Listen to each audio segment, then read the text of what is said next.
जैसे कि हम लोग 12 क्लास के लिए एनसीईआरटी बुक का एक्सरसाइज 4.6 का सॉल्यूशन कर रहे हैं। इसके पहले वाले वीडियो में हम 1 से लेकर 6 तक के सभी प्रश्नों को सोल्व किए हैं। अगर आप उसे नहीं देखे हैं तो जाकर देख लीजिएगा, प्लेलिस्ट में मिल जाएगा, या आप YouTube पे या गूगल पे सर्च कर सकते हैं 4.6 बाई RK सिंह। ऐसे करेंगे तो आपके सामने वीडियो आ जाएगा, आप उसे देख सकते हैं। अब देखिए यहाँ पर 7 नंबर क्वेश्चन से आगे की ओर हम लोग बढ़ेंगे। बहुत आसान क्वेश्चन है, बस कंसेप्ट समझिएगा, काफ़ी फायदा होने वाला है। लिखेंगे यहाँ पे सॉल्यूशन में, और जो भी गिवन रहता है लिखते हैं उसको। गिवन क्या गिवन है, तो 5x + 2y = 4, 7x + 3y = 5। ये सिस्टम ऑफ इक्वेशन दिया गया है। हम बताए हैं आपको कि इसमें से हम लोग लिखते हैं यहाँ पर लेट a = और 5 यहाँ हो जाएगा 2, 7, 3। x, y या z जो भी दिया रहेगा वेरिएबल, उसे कोफिशिएंट को लेकर हम लोग एक मैट्रिक्स A बना लेते हैं। उसके बाद दूसरा मैट्रिक्स B लेते हैं। B = क्या होगा, 4, 5। क्लियर? अच्छा, और एक और मैट्रिक्स लेते हैं x क्या होता है, वेरिएबल आता है इसमें x, y। ये हम लोग मान लिए। क्यों मानते हैं, इसका क्या पर्पस होता है, क्या इसको इस तरह से मानने से बेनिफिट मिलता है, सबका कंसेप्ट हम थ्योरी पार्ट में दे दिए हैं। वो भी वीडियो आपको प्लेलिस्ट में मिल जाएगा, है ना। आप सर्च कर सकते हैं 4.6 कंसेप्ट बाई RK सिंह, सब चीज़ आपको मिल जाएगा। बस एक बार आप जुड़ गए, सब्सक्राइब कर दिए हैं, सब चीज़ आपको मिलता जाएगा। चलिए ये मान लिए। अब लिखेंगे यहाँ पर now determinant of A। Determinant of A क्या हो जाएगा, क्या होगा, तो 5, 2, 7, 3 ऐसे कर दिया हमने, और ये हो जाएगा 15 - 14, मतलब आ गया 1, और 1 क्या है, 0 के इक्वल नहीं है। लिखेंगे since determinant of A is not equal to 0, therefore A inverse exist. मतलब जब डिटर्मिनेंट ऑफ A 0 के इक्वल नहीं होता है, A इनवर्स एग्जिस्ट करेगा। जब A इनवर्स एग्जिस्ट करेगा तो उस केस में सिस्टम ऑफ इक्वेशंस का सॉल्यूशन भी होगा, और आपको फार्मूला एक अप्लाई करना है, x = A इनवर्स B। बस इसी फार्मूला को लेकर चलना है सॉल्यूशन करने के लिए। क्यों होता है, कैसे होता है, सब कुछ डिस्कस कर चुके हैं हम। टू द पॉइंट समझिए। तो यहाँ पर A इनवर्स की बात आ गई, और A इनवर्स का फार्मूला आपको शायद पता होगा कि क्या होता है। A इनवर्स बराबर ये होता है one by determinant of A adjoint of A। मतलब A इनवर्स निकालने के लिए आपको डिटर्मिनेंट ऑफ A की आवश्यकता है, जो हम लोग निकाल दिया, यहाँ पर 1 आ गया। एडजॉइंट ऑफ A की भी आवश्यकता है, तो यहाँ से एडजॉइंट ऑफ A के चक्कर में हम लोग पढ़ेंगे। लिखेंगे अगेन A11, इसके पास गए, डिलीट क्या मिलेगा, 3 मिलेगा। A12 कोई फैक्टर निकालेंगे तब तो एडजॉइंट निकलेगा ना, यहाँ समझिए अच्छा से, ये है ना। चलिए अब यहाँ देखते हैं A12, इसके पास गए, डिलीट 7, और दोनों का सम क्या है, ऑड है, इसलिए माइनस लग जाएगा। बात समझ पा रहे हैं बढ़िया से। वैसे ही A21 के पास गए, इसके पास गए, डिलीट कर देंगे और फिर डिलीट कर देंगे, 2 मिलेगा, लेकिन दोनों का सम क्या है, ऑड है, तो माइनस लग जाएगा। और A22 आ गए आप इसके पास, डिलीट 5 आ जाएगा। एडजॉइंट निकालने का शॉर्ट ट्रिक भी हम बताए हैं। जैसे यहाँ पर A = क्या दिया गया है, A = दिया गया है 5, 2, 7, 3, इस तरह दिया रहेगा। 2/2 ऑर्डर का मैट्रिक्स, 2/2 ऑर्डर का मैट्रिक्स दिया रहेगा। तो एडजॉइंट ऑफ A निकालने का हम शॉर्ट ट्रिक आपको बताए हैं कि सबसे पहले इस सबको चेंज कर दीजिए, इसको इंटरचेंज कर दीजिए, और इन दोनों को सेम रखिए लेकिन साइन चेंज कर दीजिए। ये हो जाएगा 3, है ना, उसके बाद -2 -7, ये हो जाएगा 5। आपने क्या देखा इसमें कि इन दोनों को इंटरचेंज कर देते हैं, है ना, और इन दोनों को सेम रख के साइन चेंज कर देते हैं। साइन चेंज हो गया, इंटरचेंज हो गया, यही आएगा आपका आंसर। तो ये शॉर्ट ट्रिक हुआ, ठीक है ना। इसका यूज आप यहाँ भी कर सकते थे, कोई दिक्कत नहीं है, बट यहाँ पर आप लोग बिल्कुल मेथड से 100% मेथड से अप्लाई करेंगे, है ना। अब समझिए, तो ये आपको मिल गया। यहाँ मिलने के बाद लिखेंगे यहाँ पर, यहाँ से देयरफॉर एडजॉइंट ऑफ ए क्या होगा, तो 3 -7 -2 5 सबको लिख दिया हमने। और उसके बाद ट्रांसपोज करते हैं, ट्रांसपोज करते हैं तो क्या मिलेगा ट्रांसपोज करने पर, देखिए क्या मिलेगा यहाँ पर। इसको हो जाएगा, रो में है, कॉलम में लिख देंगे 3 -7 -2 5। समझ में आ गया आपको। चलिए, अब ये मिल गया आपको एडजॉइंट। यहाँ पे हम शॉर्ट ट्रिक अप्लाई नहीं किए, लेकिन सेम आंसर आया कि नहीं आया। एडजॉइंट मिल गया, इसलिए ए इनवर्स का वैल्यू क्या हो जाएगा, 1/डिटर्मिनेंट ऑफ ए, है ना, और adjoint of A, that means 1/1, और एडजॉइंट का वैल्यू क्या है 3 -2 -7 5। समझ गए बात को बढ़िया से। ए इनवर्स का ये वैल्यू हो गया। फंडा क्लियर हो गया, आपको समझ में आ गया होगा, बात समझ गए ना। अब यहाँ पे समझते हैं अच्छा से। ए इनवर्स निकल गया, लिखेंगे सिंस x = ए इनवर्स क्या होता है, b होता है। तो x इनवर्स, x का वैल्यू क्या है, x y मैट्रिक्स के फॉर्म में अब लिख रहे हैं सब कुछ हम। यहाँ पे ए इनवर्स का मान कितना है 3, 1 से 1, 1/1 1 से मल्टीप्लाई करने पर कोई फर्क नहीं, -7 5 ये हो जाएगा। और b का मान आपको यहाँ मिला है 4 5, क्या मिला है 4 5 मिला है। बस अब तो काम आसान हो गया ना। करना क्या है आपको आप समझ गए क्या करना है। ये क्या करना है, यहाँ पे मल्टीप्लाई करना है। इससे करेंगे इसमें तो 4 3 का 12 और -5 दूना 10, तो 12 -10 कितना होगा 2 हो जाएगा। -7 चौका 28 -28 प्लस 25 -28 + 25 कितना होगा 3 होगा, माइनस में 2 -3 मल्टीप्लाई कर सकते हैं आप। देखिए मल्टीप्लाई करेंगे तो क्या होगा बता देते हैं आपको अच्छा से, ताकि आप कंफ्यूज ना रहें। इससे करेंगे इसमें तो 12 -2 बचे 10, ठीक है। -7 × 4 -28 प्लस 5 बचे 25, तो 2 आ जाएगा और ये -3 आएगा। तो x y, और यहाँ पे देखिए दो मैट्रिक्स क्या है, सेम ऑर्डर का है, इक्वल है आपस में, तो यहाँ पे क्या हो जाएगा देयरफॉर x = 2 और y = -3। और ये क्या हो गया आपका, ये आपका फाइनल आंसर हो गया। क्या मिल गया आपको, यही आपका फाइनल आंसर हो गया। क्या आंसर मिला आपको कि x = -2 y = -3। ऐसे भी हो सकता है कभी कभी आपसे पूछेगा कि x² + y² का मान बताइए, तो आप लोग कमेंट बॉक्स में यहाँ पे x² + y² का मान बताएं।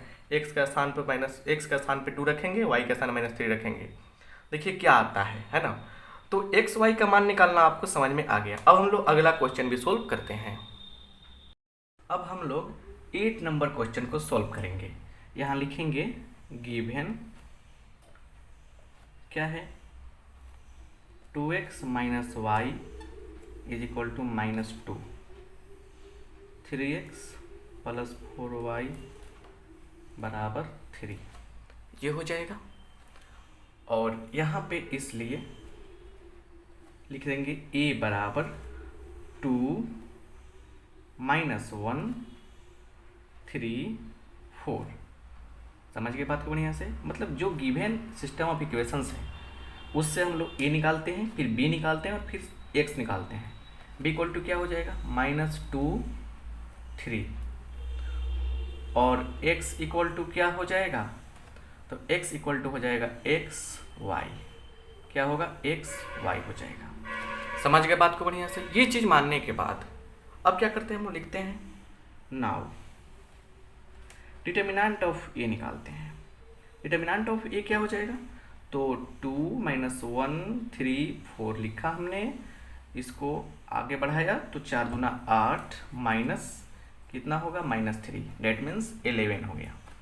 11 क्या है, नॉट इक्वल टू 0 है, लिखेंगे since determinant of A is not equal to 0 therefore A inverse exist. Inverse क्या होगा, एग्जिस्ट करेगा, इनवर्स का मान निकलेगा। अब क्या निकालेंगे हम लोग, इसके बाद मेन काम आता है एडजॉइंट ऑफ ए निकालना, और यहाँ पे हम डायरेक्ट कर रहे हैं एडजॉइंट ऑफ ए। इसका एडजॉइंट निकालना है तो हमने क्या कहा है कि दोनों को इंटरचेंज कर दीजिए, तो 4 आई दोनों का साइन बदल दीजिए, -1 से +1 हो जाएगा, ये -3 हो जाएगा, ये हो जाएगा 2। बस सेम कहानी हमने बताया था इसके पहले वाले क्वेश्चन में कि कोई फैक्टर ना निकाल के भी आप 2/2 मैट्रिक्स जब दिया रहेगा तो आप डायरेक्ट आंसर लिख सकते हैं। इन दोनों को इंटरचेंज कर लेंगे और इन दोनों का साइन बदल देंगे, बस एडजॉइंट ऑफ ए निकल गया। तो इसलिए क्या लिखेंगे, A inverse is equal to one by determinant of A adjoint of A, ये निकल गया। तो जब ये बात समझ में आपको आ गया तो लिखेंगे या A inverse is equal to 1/11, 1/11 कहाँ पे है, क्योंकि 11 यहाँ पे आया है ना, डिटर्मिनेंट ऑफ ए का मान लिख दिया हमने। एडजॉइंट ऑफ ए बोलिए 4 1 -3 और 2, ये मिल गया है कि नहीं। इसको मल्टीप्लाई भी कर सकते हैं तो क्या मिलेगा, 4/11 1/11 -3/11 2/11, ये आपको मिल गया ए इनवर्स का वैल्यू। अब लिखेंगे सिंस x इक्वल टू क्या होता है, ए इनवर्स बी होता है, तो ए इनवर्स का मान 4/11 1/11 -3/11 2/11 हो गया ना। अब देखिए यहाँ पर, तो यहाँ पे क्या होगा, इनवर्स का मान निकल गया, बी का मान आप निकाल चुके हैं, पहले से कंफर्म कर चुके हैं, -2 और ये होगा 3। अब हमको करना क्या है, मल्टीप्लाई, इसके साथ इसका मल्टीप्लाई करेंगे हम लोग, तो 4 दूना 8 -8 +3 -8/11 +3/11, मतलब डायरेक्ट आप 1/11 लिख सकते हैं, कोई दिक्कत नहीं है। समझ गए ना बात को बढ़िया से। वैसे ही इसमें इससे करेंगे, इसमें नीचे तक 11 रहेगा ही, तो माइनस प्लस 6 और +6/11, मतलब ये मिल गया आपको, क्या मिल गया, तो -8 +3 -5 -5/11 11, और उसके बाद क्या होगा 12/11। तो क्या होगा यहाँ पे देखिए, यहाँ पे इस तरह लिख देंगे हम लोग, और x का मान कितना है मैट्रिक्स के फॉर्म में, यहाँ पर देखिए दो मैट्रिसेज हैं आपस में इक्वल हैं, तो यहाँ पे क्या हो जाएगा, इसलिए x is equal to compare कर लेंगे -5/11, y इज इक्वल टू 12/11, और यहीं क्या हो गया, आपको आंसर मिल गया, यहीं क्या हो गया, फाइनल आंसर मिल गया आपको। और यहाँ से थोड़ा सा आगे भी बढ़ाया जा सकता है क्वेश्चन में, कि आप लोग इतना निकालने के बाद x + y का मान बताएं, तो आप जल्दी से कमेंट बॉक्स में x + y का मान बताएं, आप समझ गए हैं तो जल्दी से x + y का मान बताएं कितना आ रहा है। इस प्रकार से बार बार इसमें क्या हो रहा है, 2/2 ऑर्डर का मैट्रिक्स मिल रहा है आपको, तो इस तरह से 9 और 10 दोनों क्वेश्चन आप आसानी से बना सकते हैं। अगले क्वेश्चन में हम 11 नंबर को सोल्व करेंगे, क्योंकि 9 और 10 क्या है, सेम इसी बेस पर है। समझ के बात को बढ़िया से, चलिए 11 नंबर क्वेश्चन को सोल्व करते हैं और कंसेप्ट को समझते हैं। तो हम लोग 11 नंबर क्वेश्चन का सोल्यूशन करेंगे। काफ़ी आसान क्वेश्चन है, समझने का प्रयास कीजिएगा। यहाँ देखिए, यहाँ लिखेंगे हम लोग सोल्यूशन में क्या लिखना है, गिवन। क्या गिवन है देखिए बढ़िया से, गिवन है 2x + y + z is equal to 1। Clear, x - 2y - z equal to क्या दिया गया है, तो 3/2 दे दिया गया है। इस 3/2 से कोई प्रॉब्लम नहीं होना चाहिए। अब ये जो है 3y - 5z, इसको क्या करना पड़ेगा, हम लोग को सही से लिखना पड़ेगा। लिख सकते हैं हम लोग 0x + 3y -5z is equal to 9। समझने वाली बात क्या निकला यहाँ पे कि यहाँ पे x नहीं था तो हम लोग x वाले टर्म को लिखेंगे लेकिन 0 से मल्टीप्लाई करके। बात समझ गए? ये मिल गया तो लिखेंगे यहाँ पे let a is equal to, और लिखिए यहाँ पे 2 1 1, ये हो जाएगा 1 -2 -1, ये हो जाएगा 0 3 -5। ये मिल गया आपको, और समझिए बात को अच्छा से। क्लियर? और फिर लिखेंगे and b is equal to, b क्या मिलेगा 1 3/2 9, ये मिल जाएगा। एंड x क्या मिलेगा? x मिल जाएगा आपको x y z, इसमें 3 वेरिएबल्स हैं, 3 वो इक्वेशन है तो 3 वेरिएबल्स रहना ही है, तो x y z मिल गया। इतना तक समझने के बाद अब क्या करेंगे हम लोग, आगे बढ़ेंगे, डिटर्मिनेंट ऑफ a के चक्कर में पढ़ेंगे। अब यहाँ लिखेंगे नाउ डिटर्मिनेंट ऑफ a बराबर क्या होगा, लिखेंगे 2 1 1 1 -2 -1 0 और 3 -5, डिटर्मिनेंट के फॉर्म में लिख देंगे हम। क्लियर? इसको हम लोग क्या करेंगे, आगे बढ़ाएंगे, 2 कॉमन करेंगे। देखिए यहाँ पे अच्छा से बढ़िया समझिए इस क्वेश्चन को। यहाँ देखिए 2 ले लिया हमने तो डिलीट और डिलीट क्या आएगा, इसको डायरेक्ट लिखते हैं हम, -5 × -2 10 होगा, 10 और -3 तो मतलब +3 1। बात समझ में आ गया ना? ये हो जाएगा 13 दूना 26, ये -+5 और ये हो जाएगा +3, क्या मिलेगा +3 मिल जाएगा। तो ये मिल गया टोटल 34। कितना मिला? 34। तो therefore determinant of a is 34 क्या 0 के इक्वल नहीं है, not equal to 0, therefore a inverse exist. a inverse exist, determinant of a आपको निकालने आता है, आराम से आप निकाल सकते हैं, कोई दिक्कत नहीं है। तो जब एग्जिस्ट नहीं करेगा, एग्जिस्ट करेगा यहाँ पे तो सोल्यूशन होगा। जब सोल्यूशन होगा तो यहाँ पे क्या करेंगे हम लोग, अब एडजॉइंट ऑफ a के चक्कर में पड़ेंगे, क्योंकि हमको तो फॉर्मूला अप्लाई करना है a inverse equal to one by determinant of a adjoint of a, ये तो अप्लाई करना है हमको। तो अब को फैक्टर निकालेंगे हम लोग, a11 के पास गए, इसके पास गए, डिलीट और डिलीट, ये 4 मिला, -5 गुना 10 10 हो जाएगा, प्लस में माइनस +3 13 मिल जाएगा। वैसे ही हम लोग a12 को फैक्टर निकालना है तो इसके पास गया डिलीट और डिलीट, -5 × 1 -5 -0 × 1 0, तो मतलब मिल जाएगा -5, लेकिन दोनों का सम क्या है, ऑड है, तो माइनस लगा देंगे तो ये हो जाएगा +5। ऐसे ही a13 का निकाल लेंगे, a13 का निकालेंगे तो 3 आएगा।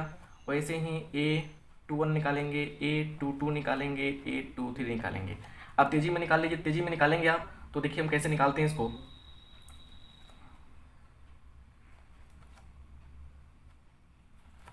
वैसे ही a31 a32 a33 निकालेंगे, ये हो जाएगा a31 जो आएगा वो 1 आएगा। देखिए कैसे, इसका डिलीट कर देंगे, -1 + 2 1 आ जाएगा। a32 निकालेंगे, a32 जब निकालेंगे तो आपको 3, उसके बाद a33 निकालेंगे तो -5। अब यहाँ पे क्या हो गया, लिखेंगे therefore adjoint of a is equal to क्या हो गया, तो 13 5 3 8 -10 -6 1 3 -5, ये हम लिख लिए। और इसका हम लोग ट्रांसपोज कर देंगे तो क्या मिलेगा, 13 रो बदलेगा कॉलम में, 5 3 8 -10, उसके बाद -6, उसके बाद 1 3 -5। क्लियर? जो ये था कॉलम में लिख दिया हमने, या ऐसे कहें कि ये इसको रो में लिखा, इसको भी रो में लिखा, इसको भी रो था कॉलम में लिखा, कॉलम में लिखा, कॉलम में लिखा। ट्रांसपोज का मतलब क्या होता है, row become column, row become columns, row become columns. बात समझ में आ गया? तो अब एडजॉइंट निकल गया। अब लिखेंगे therefore a inverse equal to क्या होता है, one by determinant of a adjoint of a होता है। बात समझ में आ गया ना। तो क्या हो गया यहाँ पर, या A inverse is equal to 1 by determinant of A कितना मिला है आपको, 34 मिला है, 34।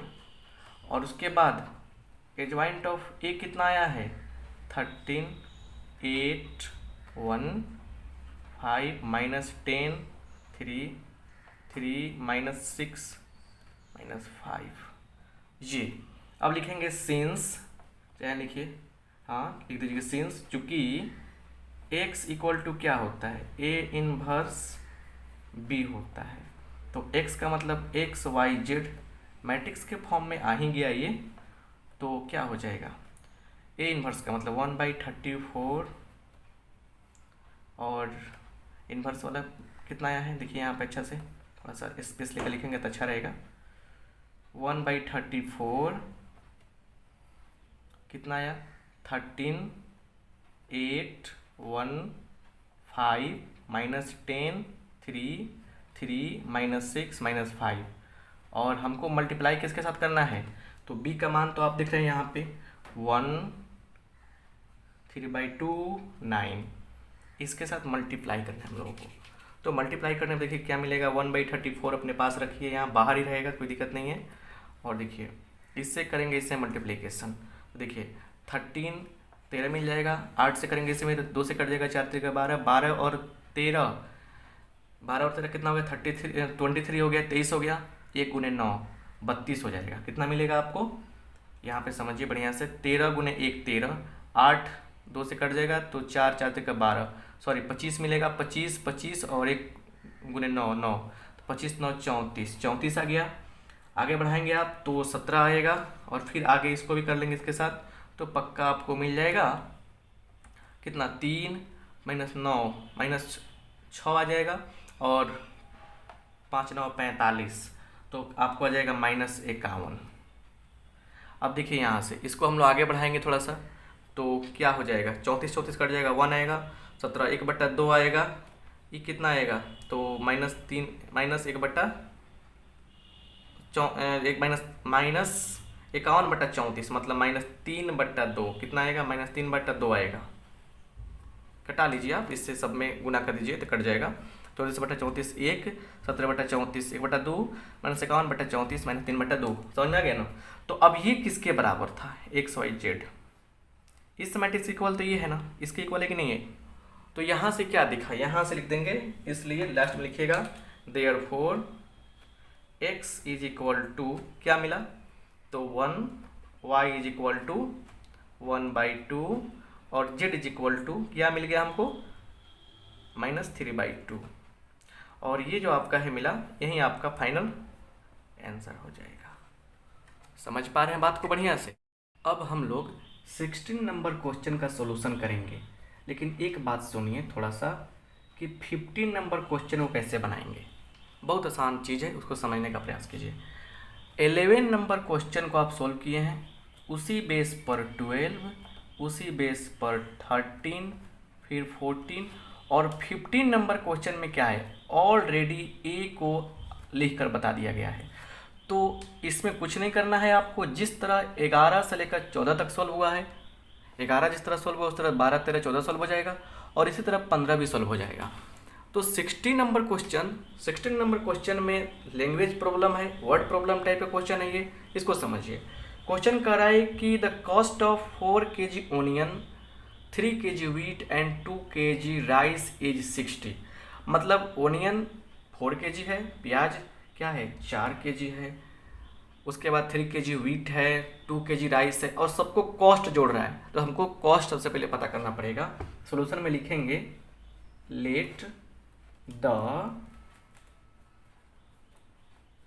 Cost of onions, wheat and rice पर केजी। पर केजी की बात किया गया है ना, राइस इज RS60 लिखा गया है, तो पर केजी, और बी RS लिख दीजिए रुपीज, क्या हो जाएगा एक्स, किसका एक्स माना हमने, ओनियन का एक्स माना, वीट का वाई, RS वाई लिखिए, RS rupees y, clear, and R S z, z किसका है, राइस का है, राइस का जेड, व्हीट का वाई और ओनियन का एक्स। तो इक्वेशन क्या बनेगा, क्वेश्चन में कहा जा रहा है कि 4 kg ओनियन है तो 4x, 4 kg ओनियन का 1 kg ओनियन का कॉस्ट x रुपया है तो 4 kg का क्या होगा 4x होगा। उसी तरह व्हीट का क्या हो जाएगा 3y और प्लस क्या हो जाएगा 2z, 2z क्या हो गया राइस का हो गया। अब सबको ऐड करने पर कितना टोटल एक्सपेंस करना पड़ रहा है 60 रुपया। वैसे ही और भी हो जाएगा तो 2x लिख देंगे प्लस 4y प्लस 6z, ये सब दिया हुआ है ना। और फिर कह रहा है equal to 96 z plus 2y plus 3z, 6x plus 2y plus 3z is equal to 70। हो गया, बस सिस्टम आपका बन गया। अब लिखेंगे यहाँ से लेट, क्या लिखेंगे, let a is equal to 4 3 2 2 4 6 6 2 3, ये हो गया है कि नहीं। अब समझिए, ये मान लेंगे, इसका मानने के बाद क्या करते हैं, लिखते हैं b इज इक्वल टू 60 90 70, ये तो होता है ना, यहाँ तक कोई डाउट नहीं है। उसके बाद x भी मान लेते हैं and x equal to x y z, है कि नहीं। इतना करने के बाद अगला काम क्या होता है पता है आपको, अगला काम है लिखेंगे यहाँ पर नाउ डिटर्मिनेंट ऑफ ए, ए का डिटर्मिनेंट निकालते हैं। तो 4 3 2 2 4 6, उसके बाद 6 2 3 डिटर्मिनेंट के फॉर्म में लिख दिया हमने। इसको कैलकुलेट करेंगे तो 4 डिलीट और डिलीट 4 का 12 माइनस 12 क्या मिलेगा आपको 12 माइनस जब 12 करेंगे तो आपको मिल जाएगा 0 माइनस 3 लिखिए, डिलीट और डिलीट 3 दूना 6 माइनस 6 क्या हो जाएगा, ये भी हो जाएगा, सॉरी 3 दूना 6 माइनस 36 होगा, कितना होगा 36, तो माइनस 30, समझ गए ना, कितना होगा माइनस 30 होगा, प्लस 2 इंटू डिलीट, डिलीट कर देंगे डिलीट तो कितना होगा 2 दूना 4 माइनस 24 माइनस 20, है ना। तो अब यहाँ से जब हम लोग कैलकुलेट करेंगे तो ये 0 हो गया, ठीक है। 30 3 90 प्लस 90 माइनस 40 मतलब 50 नॉट इक्वल टू 0, तो जब 0 के इक्वल नहीं है यहाँ पे क्या मिला, 0 के इक्वल नहीं मिला, therefore A inverse exist, inverse exist होगा, है कि नहीं। अब लिखेंगे सो एडजॉइंट ऑफ ए निकालने के चक्कर में पड़ेंगे हम लोग। एडजॉइंट ऑफ ए निकालने के लिए क्या करना पड़ता है हम लोग को करना पड़ता है कोफैक्टर निकालना पड़ता है A11 A12 फिर A13, है कि नहीं है। अब कैसे निकालते हैं आपको पता है, A21 A22 A23 फिर क्या है A31 A32 A33, है कि नहीं है। अब यहाँ से A11 निकाल रहे हैं आप, निकाल लीजिए, डिलीट और डिलीट 12 माइनस 12 क्या मिलेगा, A11 का जो मान होगा 0 मिल जाएगा। A12 का डिलीट और डिलीट कितना होगा 4 3 दूना 6 माइनस 36 माइनस 30, तो माइनस 30 लिखेंगे, लेकिन क्या करेंगे दोनों का सम क्या ऑड है तो लगा देंगे माइनस, मतलब 30 मिल गया तो सीधे लिखिए 30 प्लस 30 हो गया ये। वैसे ही A13 इसके पास का डिलीट और डिलीट 4 माइनस 24 माइनस 20, ऐसे ही ये सब भी निकाल सकते हैं आप। ये सब जब निकालेंगे आप तो आ जाएगा -5, आपको हम बता दिए हैं क्योंकि हम कैलकुलेट कर लिए हैं। 0 समय कितना लॉस किया जाएगा इसमें, यह आ जाएगा आपको A23 जो है वो आएगा 10, A31 10 आएगा, A32 जो है वो -20 आएगा और A33 10 आएगा। ये बात भी क्लियर हो गया, अब समझिए यहाँ पे अच्छा से। अब इतना समझने के बाद अब क्या करते हैं, लिख देंगे adjoint of A equal to क्या लिखेंगे 0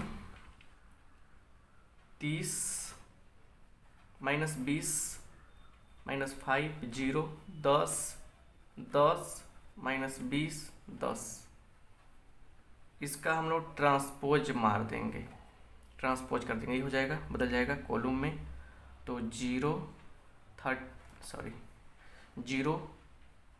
30 -5 -20 -20 मतलब इसको लिख रहे हैं ऐसे, फिर -5 0 10 10 -20 10। ये मिल गया आपको एडजॉइंट ऑफ ए। क्या मिल गया? एडजॉइंट ऑफ ए मिल गया। यहाँ तक कोई डाउट नहीं है।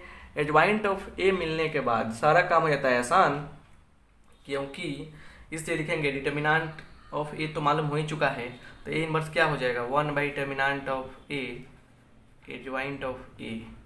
1/डिटर्मिनेंट ऑफ ए का मतलब 1/50। एडजॉइंट ऑफ ए कितना है? तो 0 -5 है ना, फिर 10, उसके बाद क्या है?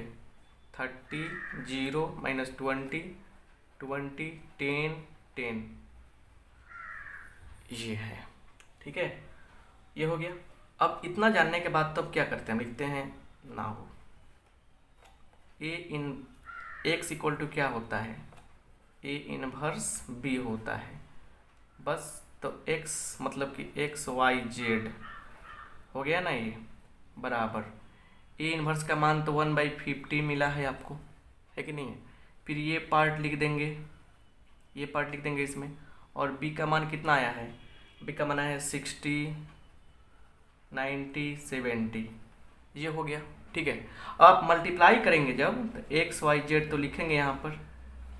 जब आप मल्टीप्लाई करेंगे, तो जब मल्टीप्लाई करेंगे इसका इसके साथ, तो आपको जो फाइनल रिजल्ट आएगा, आपको बता देते हैं, जो फाइनल रिजल्ट आएगा वो आएगा कट के 1/50 आएगा। ठीक है, उसके बाद इसमें आएगा 250 मल्टीप्लाई करने पर, कर लीजिए ना इसके साथ ऐसे।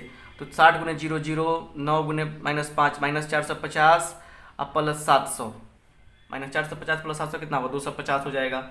वैसे ही 400 आ जाएगा, ये आ जाएगा 400, ये हो गया।